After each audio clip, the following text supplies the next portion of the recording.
We're here to solve the spiral galaxies variation by John Bulten. It has a requirement that you can't take 4 cells in a row, and that's actually going to give a constraint on some of the normal galaxy clues we don't tend to see. In this case, galaxy is on an edge, can't continue in the direction that it's sharing that edge, because that would always go from 2 cells up to 4 cells. So like these can't be used. These on this clue can't be used. I guess like over on this edge, you actually already have a completed shape. That's not typical in a puzzle like this, but the new variation is limiting some of these cells. So I'm just going to keep going around the grid marking edges I know from bookkeeping just because of galaxies that are already touching, and then see if there are some spots that stand out after doing enough of that. I think this is a good start for the bottom. We've got another edge here, another edge here. This is on its own. This is on its own. Actually finishes this 2x2 box. Marks this in. Marks these. Marks these.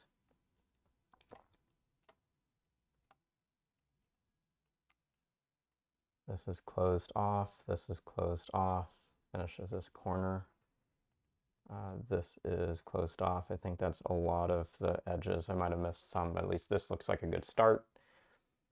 The few things like, this cell has a couple options, but it looks like one of them would quickly isolate the grid. So this top option is required to have valid galaxies, but actually the cell that's drawing my attention a bit more than that's even this one. And that's because in a typical puzzle, this might look like it's got still a lot of galaxies to reach into, like this one. But really, all we know at the start is these 2 cells in blue must be part of a galaxy. It's not this one here. And you can't go all the way through this channel or all the way through this channel because you're going to take more than 4 cells in a row. So because of how the line constraint works, the blue galaxy, just based off connections, is going to be formed like so. That now gives us a new case. If we look at a cell like this, it can't all be in blue because it would force a galaxy to be too large. So this is in red and has to come through.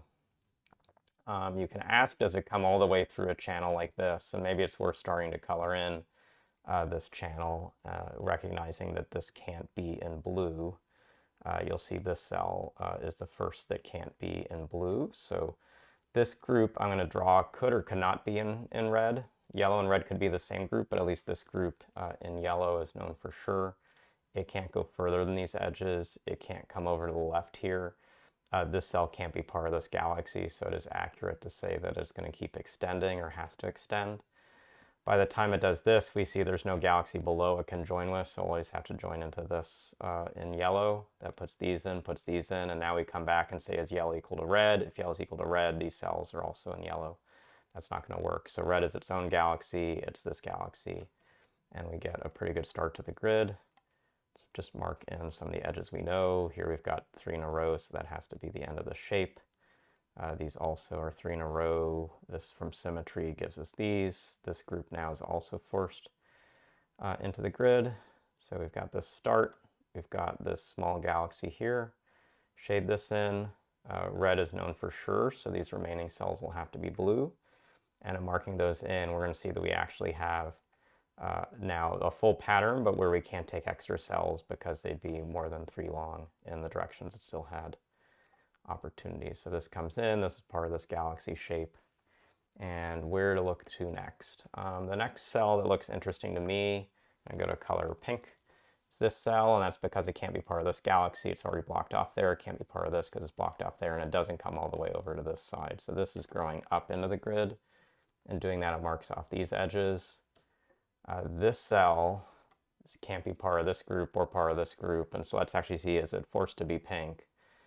If it weren't, it would be coming over like so, but in doing this, you'd see that you're copying down into this grid. So this is pink, and this pink is doing a wrap around a fair amount of the grid right now. So let's figure out what galaxy does pink join into.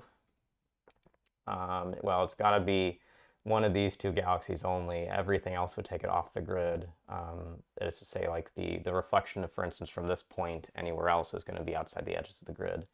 If it were taking these, notice that the reflected cells are going to sit, like this and that's going to sit over a galaxy. So it's not this shape, it's this shape. And this will have to come down here and have to go out here, but we now have a cell we can't take because of the the rules in this puzzle that are for the variation. So this edge is not marked, this edge is not usable. That means that we're going to have to take a pattern that comes around this clue and around this clue pretty wide. Doing that's going to mark in these edges. It's going to finish off this galaxy shape, finish in this shape, mark another cell in pink to finish this group. These are not usable. We can't reach into these cells. These cells are part of a new galaxy shape coming down here, which will have this pattern. These edges are known. This is good. This galaxy is going to have to reach into this group because this cell can't be extended further. So we've got this shape that closes off this S, closes out this shape, and with one more line we will finish the puzzle. So pretty good challenge. It was key to focus on some of these cells that had unusual constraints given the new variation, a case where you could use the long lines to connect blue into this particular galaxy, eventually see that there's a little bit of a limitation of some cells here to force a big galaxy, and then really this big S at the end. I think this was probably the author's target was to get this shape into the grid, and we went with an untitled theme, so we wouldn't give away that there's a big letter in the grid, but you can see an S, and it looks like even a U and an N, so the word sun is hidden in some ways in this puzzle. That might have been some of John's theme here. So hope you enjoyed the video, got something through how to solve it, and we'll see you again soon.